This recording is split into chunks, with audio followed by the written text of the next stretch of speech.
to speak on a biomass letter? Thank you, Mr. Commissioner. My name is Jim Kimsey. I'm a local attorney representing a group of landowners in the Penrose area. I come to correct some of the assertions in the letter of Mr. Byrne of R.D. Penrose 1, the developer. That letter, quoted in the Transylvania Times, contains a number of falsehoods. Now, I don't have time to refute all of the many untrue statements, but some important examples are: first, there is no permit on file with and from the Utilities Commission as stated in that letter. There is only an incomplete application for a permit, and no meaningful effort by the developer has been made as of yet to complete that application. Secondly, no one, especially not you, the county commissioners, have delayed anything. What went on for 2 years as a secretive plan to develop a wood-based biomass facility to produce diesel fuels has now become an entirely different scheme today. Now the plan is to collect municipal solid waste from all over western North and South Carolina and process it to produce electricity. Once the true intent was revealed during the first week of March in the Utilities Commission filing, the public staff of the Utilities Commission determined that the filing was incomplete and stated that information required by Utilities Commission regulations must be supplied. That information has not yet been supplied. Thirdly, after a public meeting in Transylvania County, you county officials and staff and many others have asked, pleaded, and demanded complete information so that the proposal could be properly studied and analyzed. Again, the developer has provided no meaningful response. It is the height of hypocrisy for Mr. Byrne's letter to accuse you, the commissioners, or any group of citizens of holding up their plans. What plans?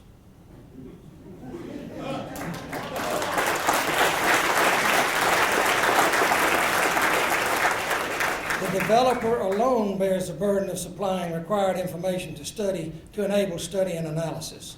For the developer to point their finger at the commissioners or the people for Clean Mountains or my clients or anyone other than themselves for any delay is simply insulting and unjustified.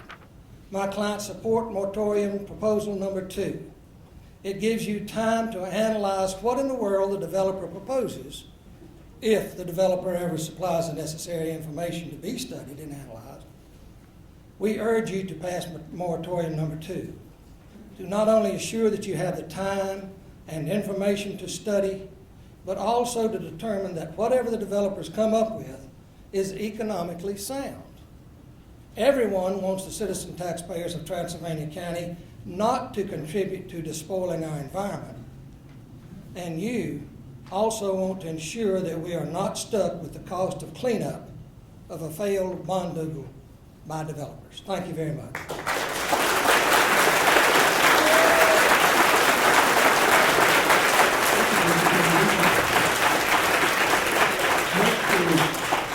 Next is Cindy Cathcart to talk about the biomass ordinance.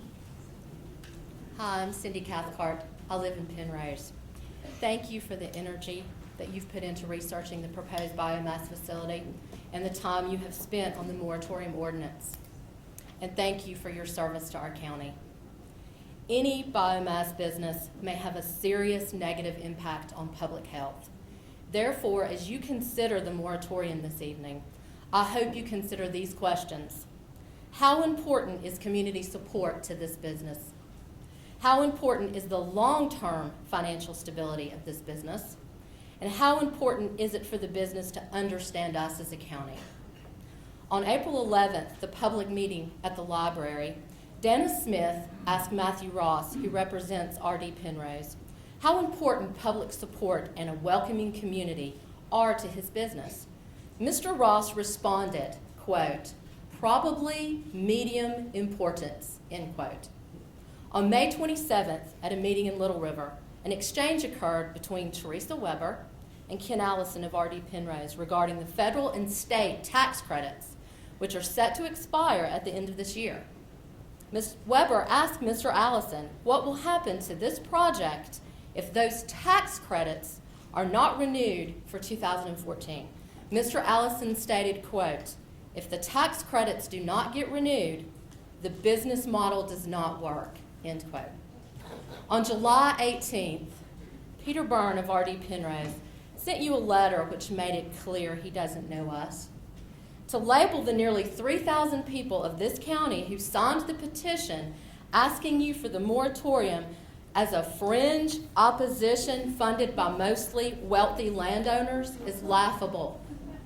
We know who we are. RD Penrose does not. The business proposed by RD Penrose may have serious negative consequences to public health, yet they consider community support of medium importance and admit that their financial success relies on tax credits and have clearly demonstrated they do not know nor do they understand our county or our community. The language of the moratorium should be broad enough so that any other biomass industry which uses any type of feedstock to produce energy or uses proven or unproven or yet to be developed technology that sets their sights on our county be mandated to adhere to a period of time that will afford us ample opportunity to determine whether or not that business will help or harm our community. I hope you will vote yes to the broader language of the moratorium as recommended by People for Clean Mountains. Thank you.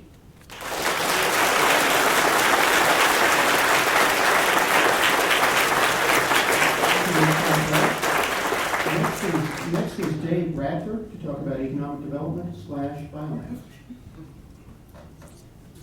I'm David Bradford. I live near DuPont State Forest. I'm sincerely baffled when people describe Transylvania County as a distressed community. I don't see it that way. That misperception opens us up to people who come here not because of our strengths, but because of what they perceive as our vulnerabilities. We lost our plants, and we went through a period of grieving. There was denial that allowed these plant closings to sneak up on us. There was bargaining as people stood in Pisgah Forest and protested to keep their jobs. We've misdirected anger at you, at economic development. We've gone through depression. I think it's time that we get to a place of acceptance and work together to equip the people of this county with a functioning fishing pole, so to speak, so that we are no longer vulnerable to those who come here to figuratively and literally poison our fish. Mr. Chapman, you and I have spoken about the good old days in Transylvania County. Many of us remember those good old days. I'm happy to say that I think our best days are ahead of us. Thank you.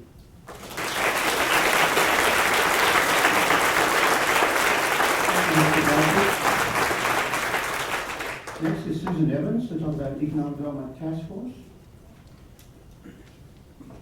I'm Susan Evans. I'm a resident of Brevard, and I'll keep it short because I know we're getting close to our 15 minutes. I put my name in for the Economic Development Task Force. I'm very excited that you guys are going the strategic route. If you guys do select me, I'm committed to the time and the efforts that it will take to make it happen. And I just wanted to let you know I'll be here for the whole meeting. If you have any questions of me, please feel free to ask. Thanks.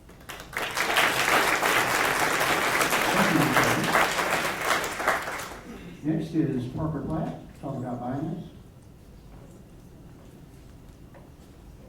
Commissioners, thank you for letting me speak tonight. I'm Parker Platt.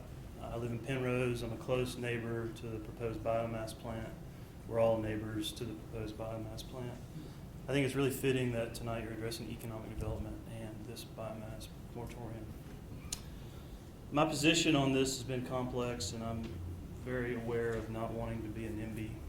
My concerns have developed along a lot of lines, but mostly my concerns have developed along the lines of our community. These developers seem to have very little interest in who we are as a community. The plans have changed a lot before this was released, and very little information has been forthcoming, and they've, frankly, I believe, shown very little respect for us. We deserve and should demand more from developers like these folks who want to bring this kind of project to our community. I urge you to vote in favor of the moratorium tonight, including the revised language proposed by the People for Clean Mountains. Once that's done, the economic development challenges kick in. We've got a lot of hard work to do to focus on high-impact industry, the ongoing, long-time question of land use, and our overall economic development. I really hope that the ultimate result of this, or the ultimate outcome, the ultimate story that will be left after this sort of unfortunate mess passes us, is that this was the catalyst that brought us together as a community and moved us positively towards the future. I'd also like to add that I'm not a member of the People for Green Mountains, but I want to thank that group. I want to thank all of you. They've worked really hard. They've worked really hard to bring the community together. I think they've been very respectful. They've worked to educate themselves and to inform others, and I believe that they represent a very broad cross-section of our community, that they are us, and that they are by no means a fringe opposition group. Thank you.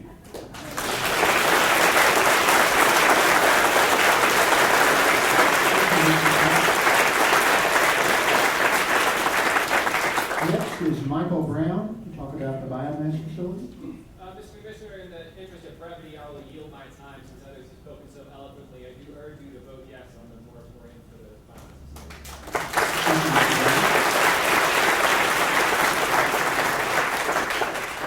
And finally, Mr. Jim Reynolds to talk about Sierra Club support for the moratorium.